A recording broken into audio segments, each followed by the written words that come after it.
اسی طریقے سے یہ سمجھیے کہ جب دین کی اصل حقیقت جو ہے وہ کمزور پڑے گی، اس سے ذہنی رشتہ کمزور پڑے گا، دلی لگاؤ کم ہو جائے گا، تو کچھ اور چیزیں آئیں گی جو اس خلا کو پر کریں گی۔ وہ کیا چیزیں تھیں جو تاریخ بنی اسرائیل میں آئیں؟ وہ تھے اب سفلی اعمال، ٹونے ٹوٹکے، جادو، عملیات، ان کے نتیجے، اس کے ذریعے سے کچھ چیزیں حاصل کرنے کی کوشش کرنا۔ یہ گویا کہ پرورشن، دین کی پرورشن ہے۔ یہ وہ آکلٹ سائنسز جو ان کے ہاں پھر شروع ہوئی، ان کی دلچسپیاں ان چیزوں کے ساتھ ہوتی چلی گئیں۔ یہاں اب بقیہ جو حصہ ہے، اگرچہ یہ بہت طویل آیت ہے جو آ رہی ہے پہلی، لیکن بہرحال اس میں 2 آیتوں پر ہی بقیہ بھی رکوع مشتمل ہے، جس میں سے پہلی آیت بہت طویل ہے۔ یہ ہے وہ شے پھر جو خود ہمارے ہاں بھی آپ دیکھیں گے کہ پھر مذہب کا تعلق جو ہے وہ ان چیزوں کے ساتھ رہ جاتا ہے۔ وہ عملیات ہیں، وہ ٹونے ٹوٹکے ہیں، وہ خاص قسم کے جو ہے وہ اعمال قرآنی پر آپ کو پوری کتابیں مل جائیں گی۔ فلاں کام کے لیے اس آیت کا ورد کرو، اور فلاں کام کے لیے جو ہے اس کا چلا کھینچو، اور فلاں کے لیے وہ قرآن مجید پھر اب وہ کتاب ہدایت نہیں، وہ کسی ریولیوشن کا مینول نہیں رہا۔ وہ قرآن مجید جو ہے وہ انسانی زندگی کے پیچیدہ مسائل کے حل کے لیے ادھر رجوع نہیں ہو رہا ہے، بلکہ وہ یہ کہ یہ جو آپ کی ضروریات ہیں یا کوئی اپنے مشکلات ہیں، ان کے حل کے لیے اب اس کو ایک ذریعہ بنا کر وہ عملیات، اس کے حوالے سے قرآن مجید جو ہے وہ گویا کہ مسلمانوں کی دلچسپی کا موضوع بنا۔ تو گویا کہ جیسا کہ میں نے عرض کیا تھا کہ یہ ساری چیزیں وہ بتائی جا رہی ہیں کہ جو وہاں ہوئی ہمارے ہاں بھی ہوئی ہیں۔ جیسے کہ حضور نے فرمایا تھا صلی اللہ علیہ وسلم، لَتَتَّبِعُنَّ سُنَنَ مَنْ كَانَ قَبْلَكُمْ، تم لازماً ان لوگوں کی پیروی کرو گے کہ جو تم سے پہلے تھے، یہاں تک کہ اگر وہ گوہ کے بل میں گھسے تھے تو تم بھی گھسو گے۔ اور اس سے بھی آگے بڑھ کر آپ نے بات کہی، میں اسے نہیں دوہرا رہا ہوں، دوبارہ بار میں بیان کر چکا ہوں۔ لوگوں نے پوچھا حضور کن کے بارے میں فرما رہے ہیں؟ کیا یہ الیہود والنصارى؟ آپ نے فرمایا فمن، وہ نہیں تو اور کون؟ جو گمراہیاں ان کے آئیں تمہارے ہاں بھی آئیں گی، جو ان کو مغالطے ہوئے تمہارے ہاں بھی ہوں گے، جو من گھڑت عقائد انہوں نے ایجاد کر لیے تھے تم بھی ایجاد کرو گے۔ اور دوسری حدیث وہ ہے کہ جو حالات ان پر وارد ہوئے وہ تم پر بھی وارد ہوں گے، جیسے عذاب کے کوڑے ان پر پڑے تم پر بھی پڑیں گے، جیسے اللہ تعالیٰ کی طرف سے سرزنش ان کو ہوئی ہے مختلف مراحل پر ان کی تاریخ کے دوران تمہیں بھی ہوگی۔ وہ تو پھر ایک مستقل موضوع ہے جس پر کہ یہ 2 سابقہ اور موجودہ امتوں کا ماضی، حال اور مستقبل نامی جو میری اس وقت موجود کتاب ہے اس میں اس کی تفصیل موجود ہے۔ بہرحال اب آئیے اس کا مطالعہ کیجیے۔ وَاتَّبَعُوا مَا تَتْلُو الشَّيَاطِينُ عَلَىٰ مُلْكِ سُلَيْمَانَ۔ اب دیکھیے وَاتَّبَعُوا، جب انہوں نے کتاب کو چھوڑا، دی تو گئی تھی کتاب اور کہا گیا تھا اسے مضبوطی سے تھامو، یہ میثاق جب لیا گیا ان سے، خذوا ما آتیناکم بقوۃ، یہ کتاب ہم نے تمہیں دی ہے اسے مضبوطی کے ساتھ پکڑے رکھو۔ جب کتاب کو چھوڑا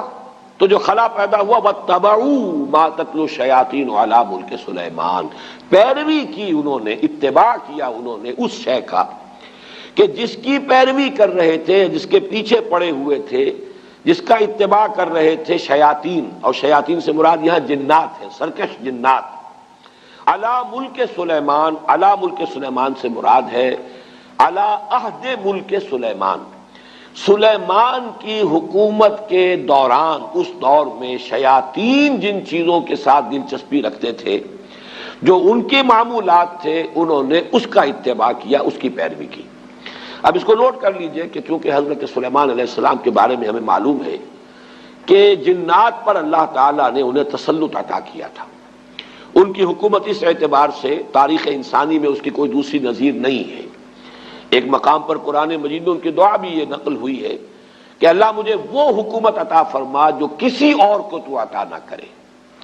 اللہ تعالیٰ نے ان کی دعا قبول کی ہے۔ تو جہاں تک تو ملکی تعلق ہے، دنیا کی عام سلطنت کے اعتبار سے ان کی سلطنت کو بہت بڑی سلطنت نہیں تھی، ان کی سلطنت کی حدود یہی تھے، دریائے نیل سے لے کر دریائے فرات تک،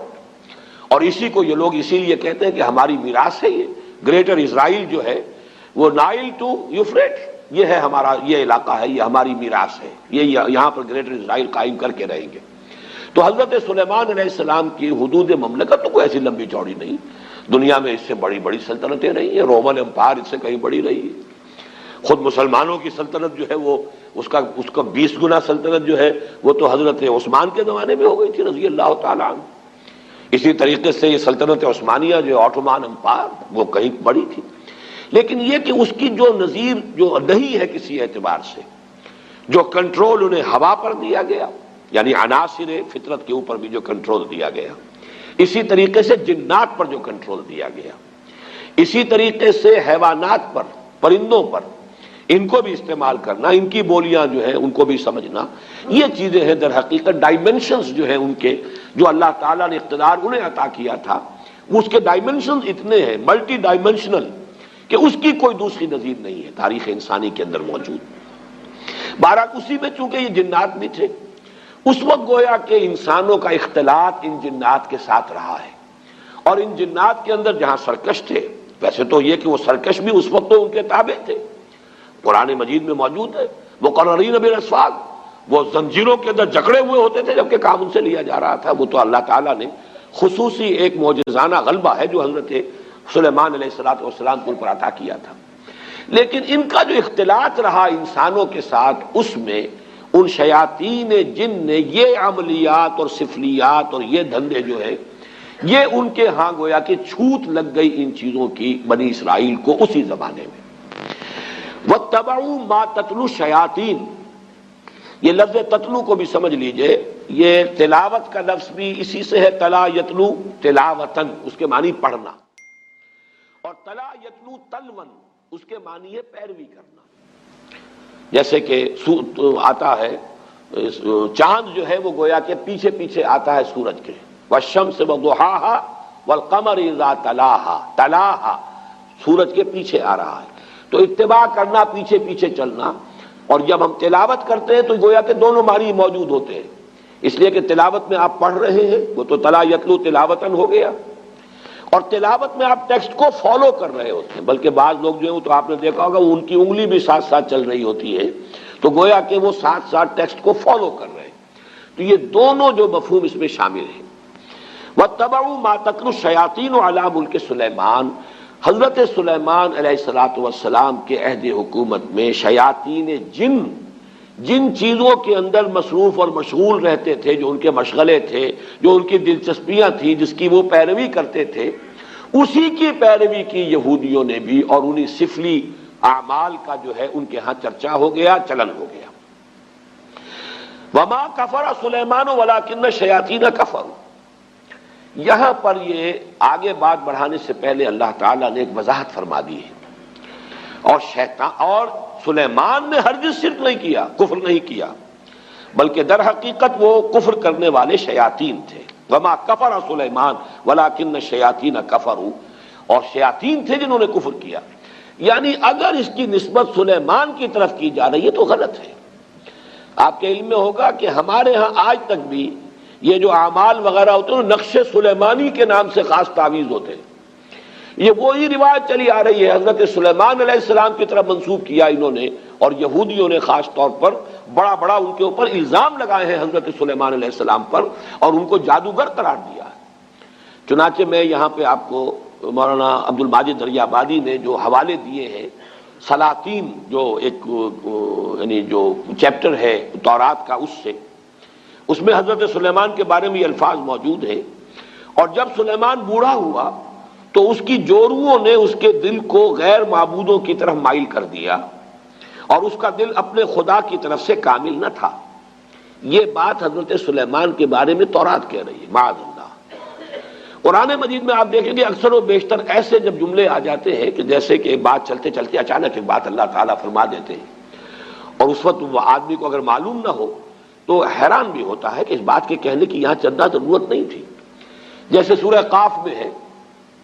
ہم نے آسمان اور زمین اور جو کچھ ان کے مابین ہے 6 دنوں میں پیدا کیا، وما مسنا من لغوب،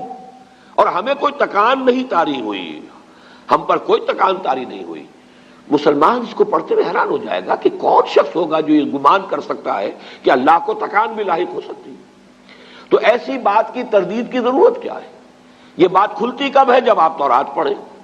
وہاں لکھا ہوا ہے کہ اللہ تعالیٰ نے آسمان اور زمین 6 دن میں پیدا کیے اور 7ویں دن آرام کیا۔ اب یہ جو آرام کا تصور ہے، یہی ہے در حقیقت ویکینڈ جو چلا آ رہا ہے ان کے ہاں، یہ 6 دن کام کرو 1 دن آرام کرو، یہ تصور پوری مغربی تہذیب کا ویکینڈ کا تصور یہ ہے کہ اللہ نے بھی آسمان اور زمین 6 دن میں پیدا کیے اور پھر 7ویں دن جو ہے اس نے آرام کیا،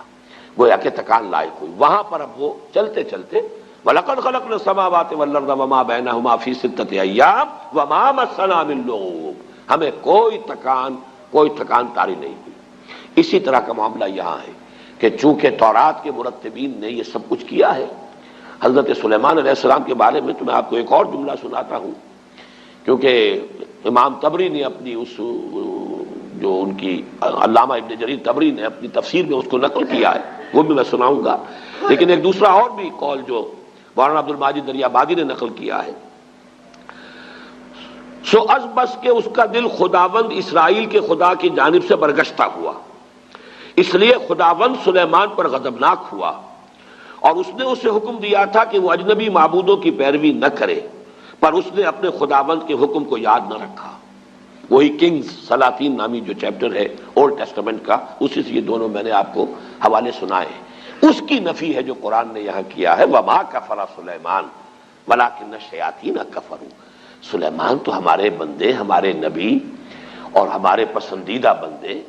ان کی طرف اس طرح کی نسبت کرنا جو ہے یہ غلط ہے۔ یہ شیاطین تھے، وہاں جنات تھے، اس وقت چونکہ رہا اختلاط، انہوں نے یہ سارا جو ہے کفر پھیلایا، اور یہ سارے سفلی علوم جو ہے وہ ان کے ذریعے سے یہودیوں کے اندر سرایت کر گئے۔ یہاں میں علامہ ابن جریر طبری کا بھی حوالہ آپ کو سنا دوں۔ قال بعض احبار الیہود، علامہ ابن جریر فرماتے ہیں کہ یہود کے بڑے بڑے علماء میں سے بعض نے یہ کہا ہے، وہ یہ کہتے تھے آپس میں، الا تعجبون من محمد، آپس میں گفتگو کرتے ہیں، تمہیں تعجب نہیں ہوتا محمد پر صلی اللہ علیہ وسلم، یزعم ان ابن داؤد کان نبیا، وہ یہ بتا رہا ہے، کہہ رہا ہے محمد صلی اللہ علیہ وسلم کہ ابن داؤد یعنی حضرت داؤد کے بیٹے تھے حضرت سلیمان، وہ نبی تھے۔ وما کان الا ساحرا، وہ تو سوائے ایک جادوگر کے کوئی تھا ہی نہیں۔ سلیمان کی یہ شان ہے جو تورات کے یہ مرتبین جو ہے انہوں نے اپنے ہاں درج کی ہوئی ہے۔ تو اس کی نفی قرآن مجید نے یہاں کی ہے۔ جہاں جہاں موقع ملتا ہے، جو بھی پردے ڈال دیے گئے تھے انبیاء کی سیرت و کردار پر یا داغدار کر دیا گیا تھا، قرآن مجید نے ان داغوں کو دھبوں کو دھویا ہے، اور اس کا بھی ایک خاص سبب تھا اصل میں، کیوں بنی اسرائیل نے اپنے انبیاء کی سیرتوں کو داغدار کیا، اس کا سبب بھی سمجھ لیجئے۔ دیوانہ بکار خیش ہوشیار یہ بغیر کسی سبب اور بغیر کسی مقصد کے نہیں تھا۔ جب ان کے علماء کے اندر اخلاقی زوال آیا، انحطاط آیا، اب لوگ ان پر انگلیاں اٹھاتے تھے کہ تم اتنے بڑے عالم ہو کر، اتنے بڑے مذہبی رہنما ہو کر، یہ تمہاری حرکت۔ انہوں نے اپنے دفاع میں نبیوں کے اوپر اس طرح کے چھینٹے اڑا کر کہ یہ تو ہوتا ہی ہے، جب نبی ایسے تھے تو اگر ہمارے ذریعے سے کچھ ہو گیا تو کون سی بڑی بات ہو گئی، ہم تو پھر نبی بھی نہیں ہیں۔ یہ اپنے آپ کو بچانے کے لیے در حقیقت، اور یہ اس کی مثالیں اور بھی تاریخ میں آپ کو ملیں گی، میں زیادہ تفصیل میں اس وقت نہیں جانا چاہتا، لیکن اس وقت صرف یہ وضاحت میں کرنا چاہتا تھا کہ وما کفر سلیمان ولکن الشیاطین کفروا یعلمون الناس السحر، وہ لوگوں کو سحر سکھاتے تھے۔ اب یہ سحر جو ہے، جو کہ شریعت محمدی صلی اللہ علیہ وسلم میں یہ کفر ہے، آگے آ جائے گا، اس کی وضاحت کی گئی ہے۔ جادو ہے تو حقیقت، لیکن جادو کرنا کفر ہے، اگرچہ اس میں اختلاف ہمارے بعض فقہا کا ہے کہ آیا سیکھا بھی جائے یا نہ جائے، یعنی اس لیے کہ بعض اوقات توڑ کرنا پڑتا ہے کسی جادو کا، تو اگر آپ اس فن کے واقف نہیں ہوں گے تو آپ اس کا توڑ کیسے کریں؟ اس حوالے سے تو رائے ہے کہ اس کی معلومات اس کے بارے میں حاصل کی جا سکتی ہیں، لیکن بعض فقہا کے نزدیک اس کا سیکھنا کرنا تو ہے ہی ہے کفر، اس میں تو شک ہے ہی نہیں، خود جادو کرنا، لیکن جادو کا علم حاصل کرنا یہ بھی کفر ہے، یہ بھی ممنوع ہے، یہ بھی حرام ہے۔ اس لیے کہ ظاہر بات ہے کہ وہ ذریعہ کفر بننے والی شے ہے۔ یعلمون الناس السحر، اس کی اصل حقیقت کیا ہے وہ میں ذرا تھوڑی دیر میں آگے جو موضوع آ رہا ہے اس کے حوالے سے بات کروں گا۔ وما انزل علی الملکین ببابل ہاروت و ماروت، یہ ماں جو ہے اس کا عطف ہے واتبعوا ما تتلو الشیاطین، وہ ماں جو آیا تھا انہوں نے پیروی کی اس شے کی جو شیاطین جن جس مشغلوں کے اندر مصروف رہے تھے ان کی پیروی کی، اسی ماں پر، وما یعنی جو انہوں نے پیروی کی تھی ان کی، کہ جو حضرت سلیمان علیہ السلام کے زمانے میں شیاطین جو کچھ سکھاتے تھے اس کی پیروی کی، وما انزل علی الملکین ببابل ہاروت و ماروت، اور پیروی کی انہوں نے اس کی جو نازل کیا گیا دو فرشتوں پر جو ہاروت اور ماروت تھے بابل میں۔ یہاں پہلے میں چاہتا ہوں کہ جو مختلف آراء ہیں وہ بیان کر دوں۔ یہ ملکین جو ہے لام کے زبر کے ساتھ، یہ ہے ہماری جو معروف اور مشہور قرات ہے، دو فرشتے۔ لام کی زیر کے ساتھ اس کے معنی ہو جائیں گے دو بادشاہ۔ یہ دونوں قراتیں سلف میں موجود ہیں۔ جو لوگ اس کو ملکین پڑھتے ہیں اس کا مطلب یہ ہے کہ بابل کے دو بادشاہوں کا ذکر یہاں ہو رہا ہے کہ ان کا یہ شغل تھا، جو بھی تھا، جس کا تذکرہ میں بعد میں کروں گا کہ کیا شغل تھا، لیکن ابھی صرف یہ نوٹ کر لیجئے کہ ہمارے ہاں کی مشہور قرات ملکین ہے، اور تقریباً مفسرین کا اجماع اس پر ہے کہ ملکین ہے، یہ فرشتے ہیں دو کہ جو بابل میں اتارے گئے تھے۔ وما انزل علی الملکین ببابل ہاروت و ماروت، اگر تو ملکین پڑھا جائے اس کو دو بادشاہ تو پھر اشکال بہت سے رفع ہو جاتے ہیں، پھر بہت سی چیزیں جو ہیں جو مسائل اس میں پیدا ہوتے ہیں تفسیری، ان کا حل ہو جاتا ہے۔ لیکن جیسا کہ میں نے عرض کیا، اگرچہ یہ قرات ہمارے ہاں ہے لیکن اکثر مفسرین کا اجماع یہی ہے کہ یہ ملکین ہی ہے اور یہ مراد اس سے فرشتے ہیں۔ بابل در حقیقت قدیم نام ہے ملک عراق کا، پورے ملک کا نام بھی بابل، اور اس کا جو صدر مقام تھا وہ بھی بیبیلونیا، وہ بھی بابل تھا۔ اسی کے نام سے پورا ملک جو ہے وہ پہچانا جاتا تھا۔ آج بھی اگر آپ مصر میں جائیں گے تو قاہرہ کو مصری مصر کہتے ہیں، مصر اصل میں قاہرہ ہے۔ گویا کہ اگر کسی سے پوچھا کہاں جا رہے ہیں، اگر آپ نے کہیں اسماعیلیہ میں یا کہیں اسکندریہ میں پوچھا کہاں جا رہے ہیں، مصر، یعنی مصر جا رہا ہوں، حالانکہ وہ مصر ہی میں ہے اس وقت، لیکن یہ کہ وہ قاہرہ کو مصر کہتے ہیں۔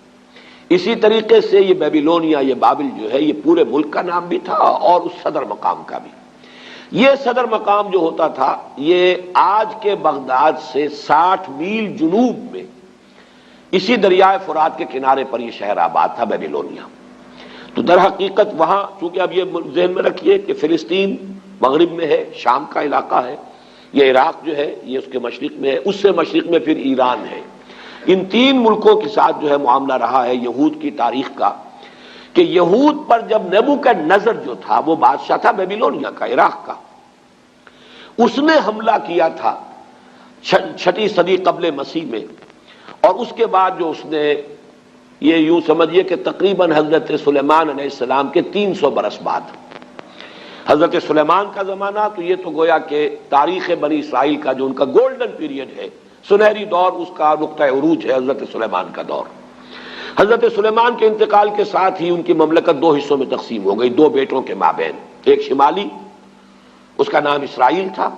اور ایک جنوبی اس کا نام یہودا تھا۔ یہ 2 مملکتیں بن گئی حضرت سلیمان کے انتقال کے فوراً بعد۔ زوال شروع ہوا، پہلے وہ اسرائیل تباہ ہوا، پھر یہ یہودا بھی جو ہے تباہ ہوا ہے نیبوکڈنیزر کے ہاتھوں، اور ہیکل سلیمانی مسمار ہوا، 6 لاکھ آدمی اس نے قتل کیے، یہودی 6 لاکھ کو قیدی بنا کر لے گیا۔ یہ جو قیدی بنا کر لے کر گیا ہے، اور یروشلم میں ایک متنفس باقی نہیں رہا۔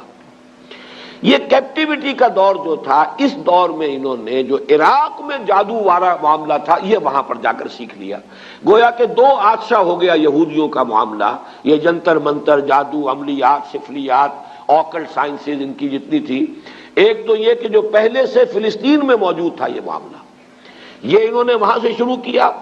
حضرت سلیمان کے زمانے میں ان جنات سے سیکھ لیا۔ اب ظاہر بات ہے کہ مکھی کی سرشت ہے، وہ گندگی پر بیٹھتی ہے، جن کی مزاج کے اندر گندگی ہے وہ تو جہاں سے بھی ہوگا گندگی اس کو حاصل کر لیں گے۔ حضرت سلیمان کے زمانے میں وہ شیاطین جن سے حاصل کیا۔ اب کیپٹیوٹی کے دور میں انہوں نے مزید جو ہے عراق میں بھی جو بہت بڑا گڑھ تھا اس قسم کی چیزوں کا، وہاں سے بھی انہوں نے سیکھا۔ تو گویا کہ یہ تمام چیزیں ان کے اندر رچ بس گئیں، ان کی شخصیتوں کے اندر، ان کے مزاج میں، جسے ہم محاورے میں کہتے ہیں گھٹی میں پڑ گئی۔ وما انزل علی الملکین ببابل ہاروت و ماروت، اور انہوں نے پیروی کی اس کی جو نازل کیا گیا 2 فرشتوں پر جو بابل میں تھے، ہاروت اور ماروت۔ اب یہ کہ وہ کیا نازل کیا گیا اس مسئلے کو سمجھ لیجئے۔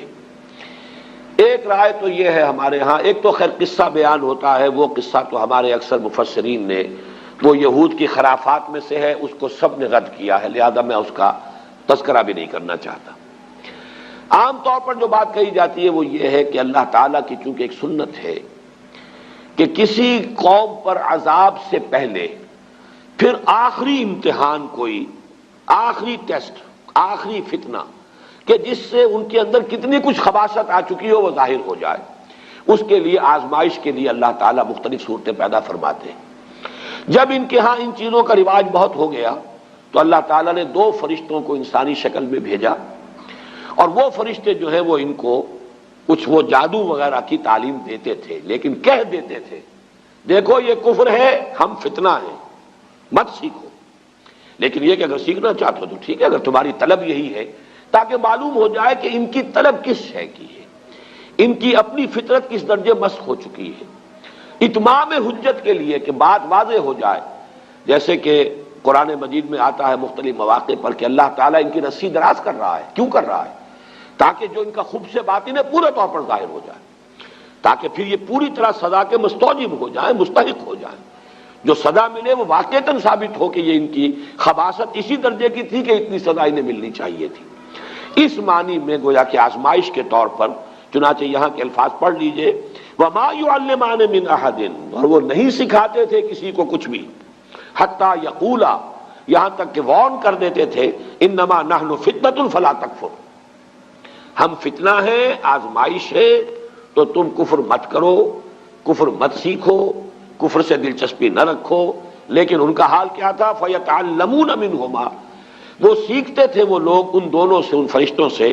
مَا يُفَرِّقُونَ بِهِ بَيْنَ الْمَرْءِ وَزَوْجِهِ، جس سے تفریق کر سکے وہ کسی شخص اور اس کی بیوی کے مابین.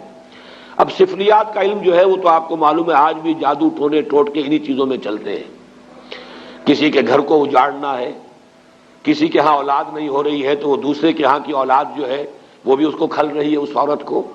اس کی اولاد مر جائے اور مجھے اولاد جو ہے وہ مجھے ہو جائے. یہ سارے ٹونے ٹوٹکے جو عورتوں کے چل رہے ہوتے ہیں وہ اکثر و بیشتر انہی چیزوں کے اندر ہے.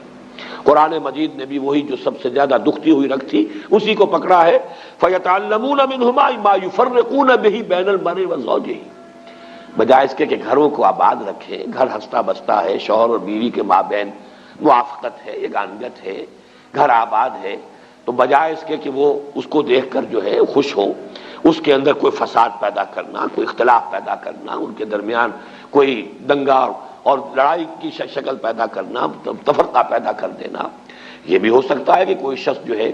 کسی عورت کی سے خود شادی کا خواہش مند ہو اور اس کے لیے اس نے یہ سارے جو ہے ہتھ کنڈے کیے ہو. ما یفرقون بھی، اب بھی جو تعویذ بکتے ہیں محبوب قدموں میں آ کر گرے گا، تو وہ تو تعویذ جو ہے وہ انہی چیزوں کے لیے، تو وہ یہ تعویذ و گنڈوں کا کام جو ہے سب سے زیادہ جو اس میں ہاٹ کیکس کی طرح بکنے والے ہیں وہ تو ظاہر بات ہے اسی دھندے سے متعلق ہے. وما هم بضارین به من احد الا باذن اللہ، حالانکہ نہیں تھے وہ ضرر پہنچانے والے کسی کو اس کے ذریعے سے مگر یہ کہ اللہ کے حکم سے. توحید کا تقاضا یہ ہے کہ کسی شے میں کسی تاثیر کو مستقل نہ مانا جائے جب تک کہ اللہ کا اذن نہ ہو. کسی شے میں تاثیر ہونا یہ اور چیز ہے. اللہ تعالیٰ نے آگ میں تاثیر رکھی ہے کہ وہ جلاتی ہے، لیکن اس کا جلانا بالفعل اللہ کے اذن پر منحصر ہے. اللہ نہیں چاہے گا نہیں جلائے گی آگ. تو اگر آگ سے اس کی صفت منفک ہو سکتی ہے، جدا ہو سکتی ہے، تو ظاہر بات ہے اور چیزیں جتنی بھی ہیں ان میں تاثیرات تو ہیں، لیکن ان تاثیرات کا بروئے کار آنا، بالفعل نتیجہ خیز ہونا اللہ کے اذن کے بغیر نہیں ہے. چونکہ یہود جو ہے وہ توحید کے مدعی ہیں، اور یہ ماننا پڑتا ہے دنیا میں جتنی توحید ان میں رہی ہے، باقی آپ مسلمانوں کے معاملے کو چھوڑ دیجئے، وہ تو پھر ایک یعنی آخری امت ہے، اور جس طریقے سے تکمیل ہوئی ہے اور دین کی حفاظت کا اللہ نے انتظام کیا ہے تو وہ معاملہ علیحدہ ہے. باقی مسلمانوں کو، اس امت محمد صلی اللہ علیہ وسلم کو علیحدہ کر دیجئے تو تاریخ انسانی میں توحید کا اتنا چرچا کسی قوم میں نہیں رہا جتنا یہود میں رہا، اس میں کوئی شک نہیں. ان کے ہاں وہ شرک کی وہ دوسری علائشیں جو ہیں توہمات شرک کم آئے ہیں،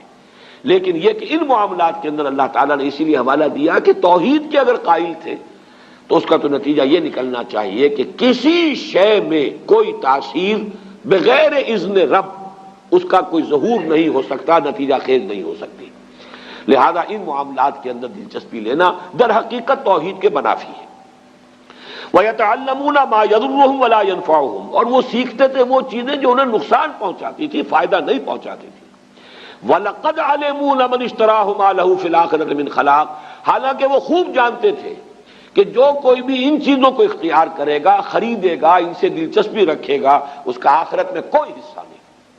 یعنی شریعت موسوی میں ان چیزوں کو حرام کر دیا گیا تھا اسی طریقے سے جس طریقے سے کہ شریعت محمدی میں جادو حرام ہے۔ میں اس کا بھی حوالہ آپ کو سنا دوں گا۔ وَلَبِئْسَ مَا شَرَوْا بِهِ أَنفُسَهُمْ لَوْ كَانُوا يَعْلَمُونَ، اور بہت بری شے تھی وہ جس کے عوض کے انہوں نے اپنے آپ کو فروخت کر دیا۔ یعنی دنیاوی مفادات، دنیاوی لذتیں، جو بھی دنیا کی گھٹیا آرزویں، خواہشات ہیں،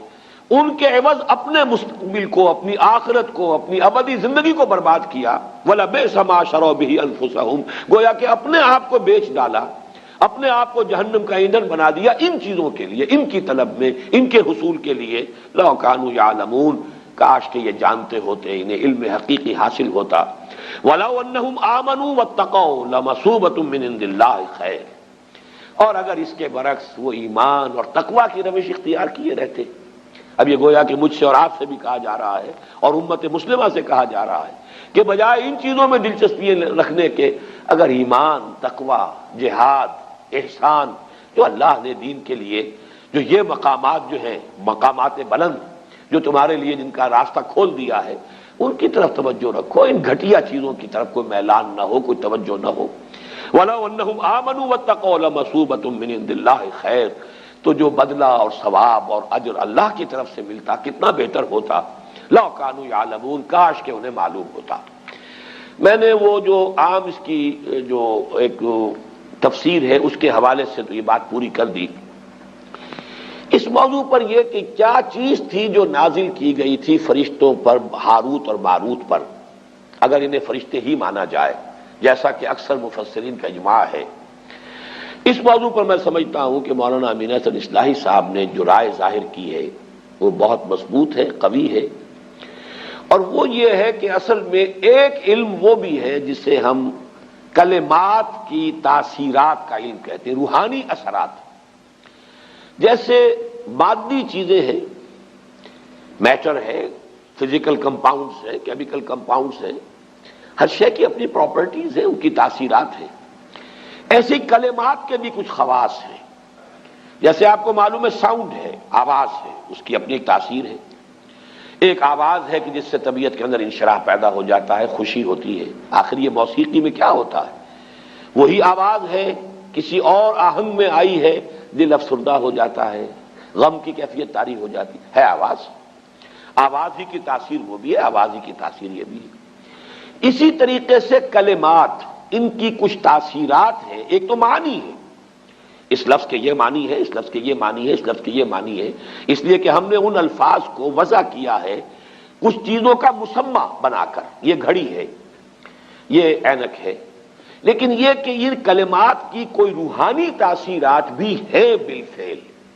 ان کا انکار نہیں کیا جا سکتا۔ ان تاثیرات کا استعمال ہے کہ جو ان اعمال کے اندر ہوتا ہے، ان تاثیرات کو، ان کی جو ظاہر بات ہے کہ اسی کو غلط استعمال جادو کی شکل میں ہوتا ہے، انہی کلمات کا استعمال ہے، ان کے اندر تاثیرات ہیں، ان کا ایک استعمال جادو کے لیے ہو رہا ہے۔ لیکن ایک زمانے میں ضرورت پیش آتی ہے، مختلف دور میں، جیسا کہ ہندوستان میں بھی ہمیں معلوم ہے کہ ایک حد تک یہ علم بھی دیا گیا یا لوگوں نے حاصل کیا دشمنوں کا اور مخالفوں کا توڑ کرنے کے لیے۔ ہندوستان میں جوگی، سنیاسی، انہوں نے جو بھی نفسیاتی ایکسرسائزز کی ہوئی تھی، جس طرح کی جو بھی چلہ کشی کی ہوئی تھی، اس سے جو بھی لوگوں کے اوپر اپنی روحانیت کا ایک جو ہے وہ فسوطاری کیا ہوا تھا، روب ڈالا ہوا تھا۔ اب ظاہر بات ہے کہ اس روب کو توڑے بغیر یہاں ہمارے صوفیہ اسلام کی تبلیغ نہیں کر سکتے تھے، لہذا انہوں نے ان چیزوں کا علم حاصل کیا ایک درجے میں، اور ان کو حاصل کر کے اور پھر ان کا جو ہے مقابلہ کر کے انہیں اس میدان میں بھی شکست دی، اور اس کے بعد یہ ہے کہ ان کے لیے راستے کھل گئے کہ پھر انہوں نے دین کو سمجھا اور دین کی طرف آئے، اور جو اصل دین ہے اس کی تعلیم بھی ان تک پہنچ گئی۔ اسی طریقے سے آپ کو معلوم ہے ہندوستان میں یہ قوالی کا رواج کیوں ہوا؟ ہندو مزاج کے اندر یہ موسیقی جو ہے وہ ان کے مذہب کے ساتھ گندھی ہوئی ہے، رچی بسی ہوئی ان کے مزاج کے اندر، اس کے حوالے سے وہ ان کی پوری عبادات بھی جو ہے وہ بھجن ہے یا جو اور جس طریقے سے ہے، وہ ان کے ہاں اس درجے ان کی طبیعت ثانیہ بن چکے تھے کہ اس ذریعے سے ان تک بات پہنچانے کے لیے کچھ لوگوں نے اس راستے کو بھی اختیار کیا۔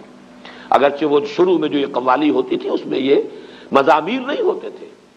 انسٹرومنٹل میوزک نہیں تھا، وہ صرف یہ کہ ظاہر بات ہے کہ وہ میوزک جو اللہ تعالیٰ نے انسان کی اپنی آواز میں رکھ دیا ہے، جس کے لیے فرمایا گیا کہ قرآن مجید کو مزین کرو، زین القرآن باصواتکم، قرآن مجید کو اچھی سے اچھی آواز میں خوش الحانی کے ساتھ پڑھو تاکہ قرآن مزین ہو جائے۔ قرآن کے اندر جو اس کا صوتی آہنگ ہے اس کی اپنی تاثیر ہے۔ ایک اچھا قاری قرآن پڑھ رہا ہو، اس کے اثرات چاہے سمجھا نہ ہو آپ نے، سمجھنا اپنی جگہ پر ایک اور سورس ہے علم کا، اور وہ ضروری ہے، قرآن اسی لیے نازل کیا گیا ہے لیدبروا آیاتہ، تاکہ اس کی آیات پر غور کیا جائے۔ یہ جو ہے اس کی ترجیحات کے اندر تو رہے گا، لیکن یہ کہ اس کی قرات کے اندر اپنی ایک تاثیر ہے، اس کا انکار کرنا درست نہیں ہے۔ اگر اس کی کوئی تاثیر نہ ہوتی تو اتنی تاکید نہ ہوتی۔ من لم یتغن بالقرآن فلیس منا،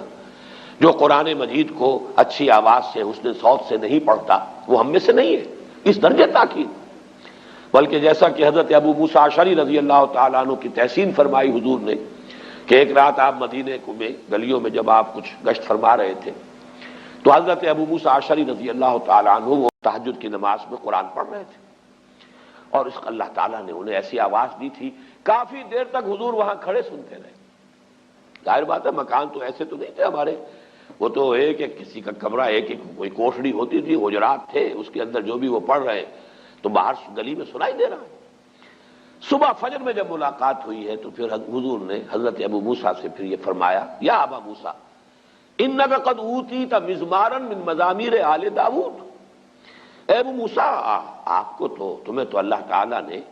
آل داؤد کے سازوں میں سے ایک ساز عطا کیا ہے۔ یہ ساز جو ہے گلے میں تمہارے یہ ساز ہے، تو یہ جو فطری ساز تھا اصل میں اس کا استعمال کیا گیا تھا، اور اس کے ذریعے سے اس کا بہترین استعمال کیا گیا۔ بعد میں پھر اس کے اندر اضافے ہوتے چلے گئے۔ وہ میں موجودہ قوالی کو نہیں کہہ رہا، بلکہ جو آغاز تھا قوالی کا وہ اس انداز میں ہوا۔ اسی طریقے سے گویا کہ کچھ کلمات کی تاثیر اور اس کے جو خواص ہیں ان کا کوئی علم تھا جو ایک زمانے میں ان کو دیا گیا ہے۔ ورنہ جادو کے بارے میں تو جیسا کہ میں نے عرض کیا، یہ کتاب استثناء جو ہے، یعنی فلسطین میں صحرائے سینا میں جبکہ ابھی تھے بنی اسرائیل، حضرت موسیٰ علیہ السلام ساتھ تھے، اس وقت انہیں جو ہدایات کی گئی تھی ان میں سے یہ ہے، جب تو اس ملک میں جو خداوند تیرا خدا تجھ کو دیتا ہے پہنچ جائے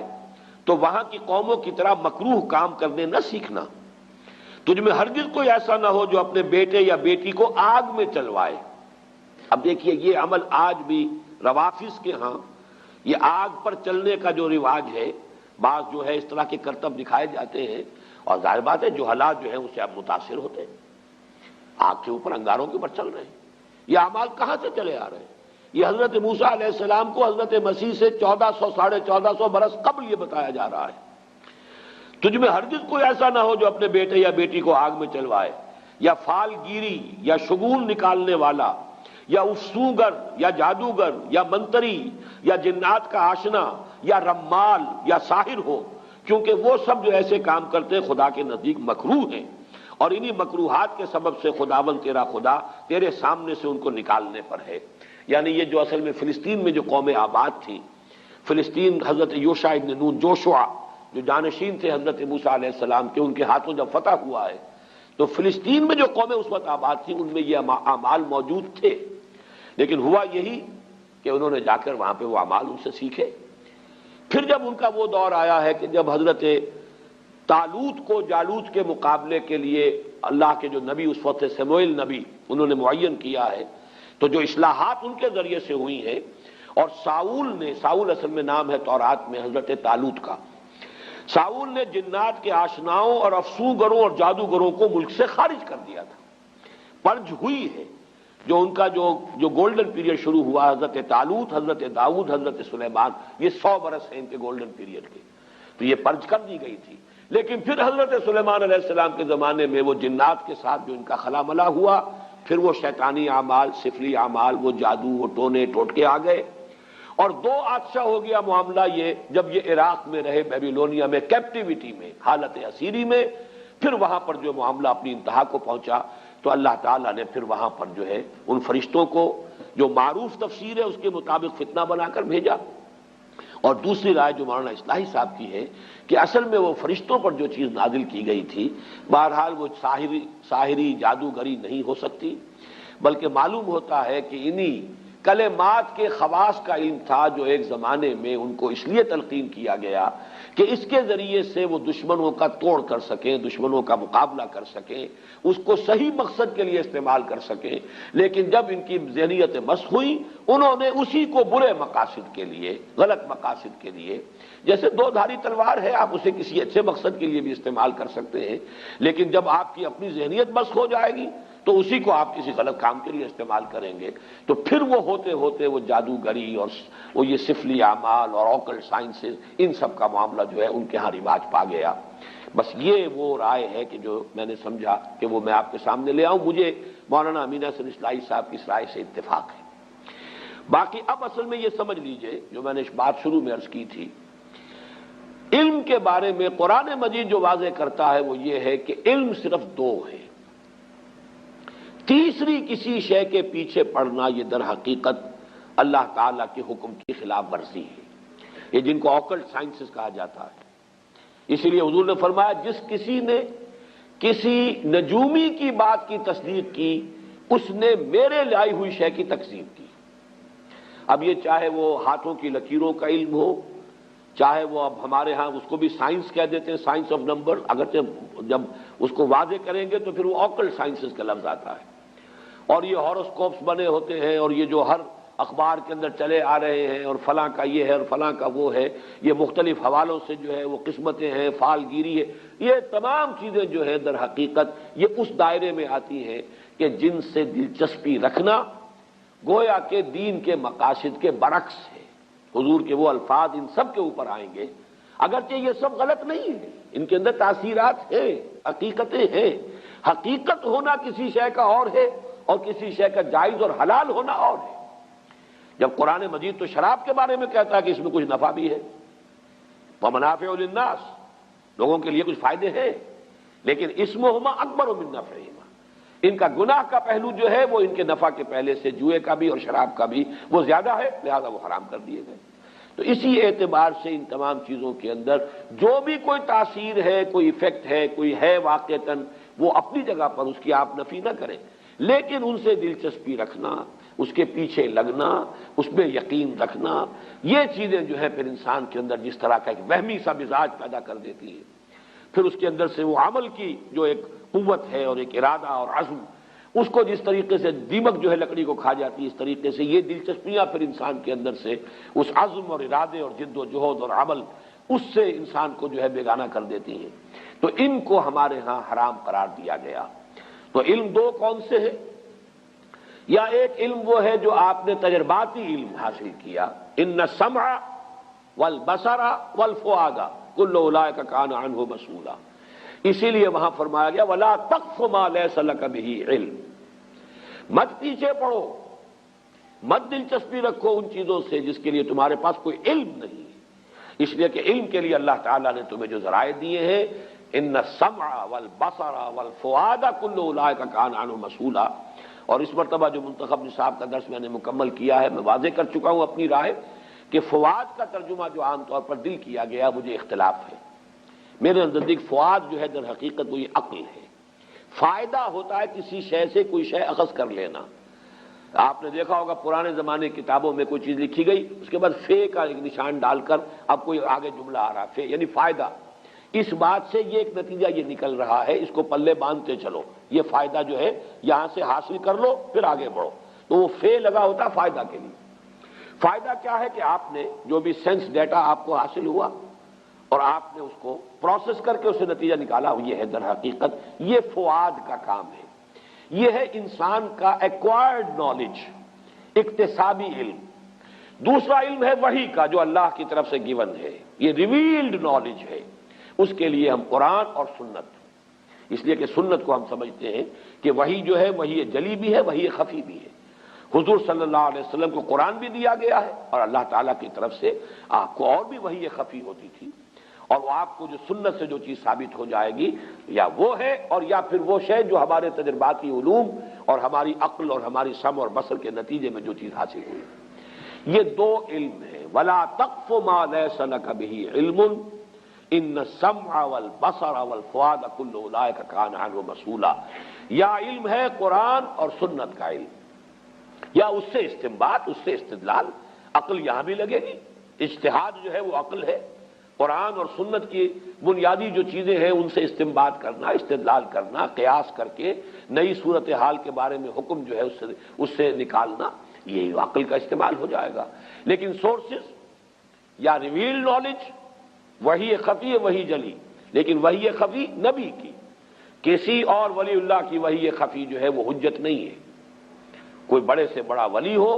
بڑے سے بڑا اس کا کشف ہو، بڑی سے بڑی اس کو جو ہے وہ بشارت ہو گئی ہو، دین میں حجت نہیں ہے۔ حجت اللہ کی کتاب اور اس کے رسول صلی اللہ علیہ وسلم کی سنت۔ اور ادھر ان السمع والبصر والفؤاد، ان دو کے علاوہ تیسرا یہ سارا دائرہ جو ہے، یہ چاہے اپنی جگہ پر اس میں کوئی تاثیرات ہیں، حقیقت ہے، لیکن یہ کہ یہ چیزیں جو ہے ممنوع ہے، جس کو کہ یہاں پر کفر کے درجے میں کہا گیا وما کفر سلیمان ولکن الشیاطین کفروا،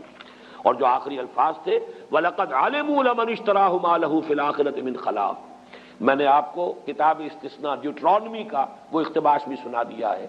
جو حضرت موسیٰ علیہ السلام کے زمانے میں انہیں کہہ دیا گیا تھا کہ ان چیزوں کی طرف نہ جانا، ان سے دلچسپی نہ لینا۔ ان کے علم میں تھا یہ کہ جو کوئی بھی ان چیزوں سے دلچسپی رکھیں گے، ان کی پیروی کریں گے، ان کے درپے ہوں گے، ان کا آخرت میں کوئی حصہ نہیں۔ وَلَبِئْسَ مَا شَرَوْا بِهِ أَنفُسَهُمْ، لیکن انہوں نے ان چیزوں میں مشغول ہو کر، ان میں دلچسپی لے کر برا انجام اپنے لیے خرید لیا، اپنی جانوں کو فروخت کر دیا بڑی بری شے کے لیے۔ لَوْ كَانُوا يَعْلَمُونَ، کاش کہ انہیں